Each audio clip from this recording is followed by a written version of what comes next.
Assalamualaikum. Halo teman-teman, nama saya Fitrianingsih, mahasiswa PJJ PAI Universitas Islam Cyber Cirebon. Sholat jama' dan qashar.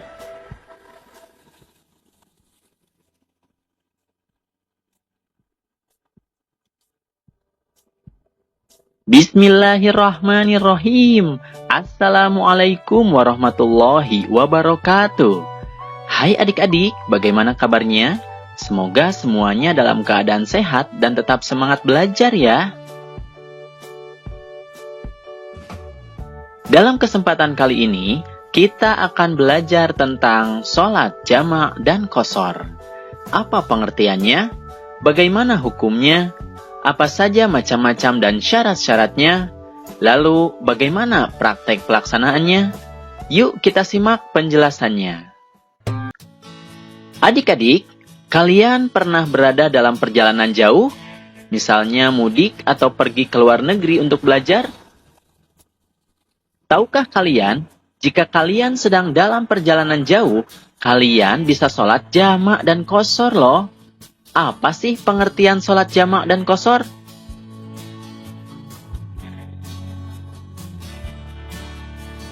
Pengertian sholat jama' dan qashar. Sholat jama' artinya adalah sholat fardu yang dikumpulkan atau digabungkan.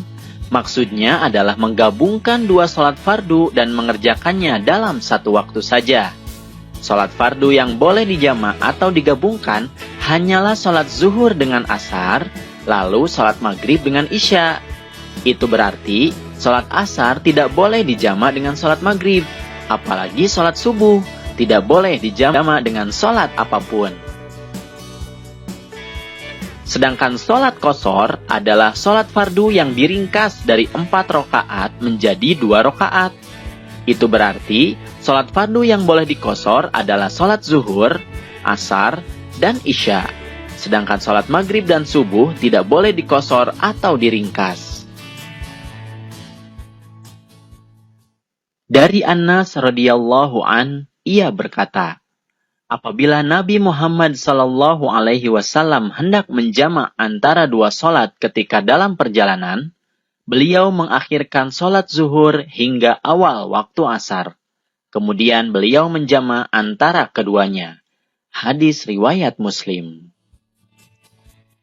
Hadis ini menjelaskan bahwa hukum sholat jama' adalah boleh bagi orang yang berada pada kondisi darurat, seperti dalam perjalanan jauh.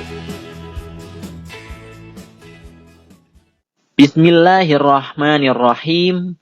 Dan apabila kamu bepergian di muka bumi, maka tidaklah mengapa kamu mengqashar sholatmu, jika kamu takut diserang oleh orang-orang kafir.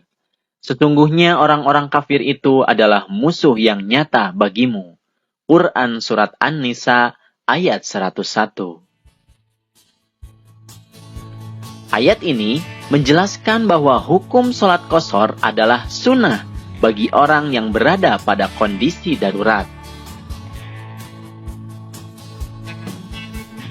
Macam-macam sholat jama'.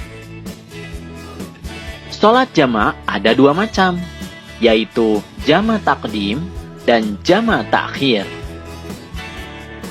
Sholat jama' taqdim adalah sholat yang dikumpulkan pada waktu sholat yang lebih dahulu atau sholat yang pertama. Misalnya menjama' atau mengkumpulkan sholat zuhur dengan asar pada waktu sholat zuhur, dan menjama' sholat maghrib dengan sholat isya pada waktu sholat maghrib. Sedangkan sholat jama' ta'khir adalah sholat yang dikumpulkan pada waktu sholat yang terakhir atau sholat yang kedua. Misalnya menjama' atau mengumpulkan sholat zuhur dengan asar pada waktu sholat asar, dan menjama' sholat maghrib dengan sholat isya pada waktu sholat isya. Syarat pelaksanaan sholat jama' dan qashar. Pertama, sholat jama' dan qashar boleh dilakukan pada saat sedang melakukan perjalanan jauh. Jarak tempuhnya tidak kurang dari 80,640 km atau perjalanan sehari semalam. Kedua, perjalanan yang dilakukan harus bertujuan baik, bukan untuk kejahatan dan maksiat. Ketiga, sholat jama' dan qashar dilakukan harus pada saat sholat adaan atau tunai, bukan sholat qadha. Keempat, berniat menjama' atau mengqashar ketika takbiratul ihram. Dan kelima, pada saat sedang sakit atau dalam kesulitan, boleh dijama' tapi tidak diqashar.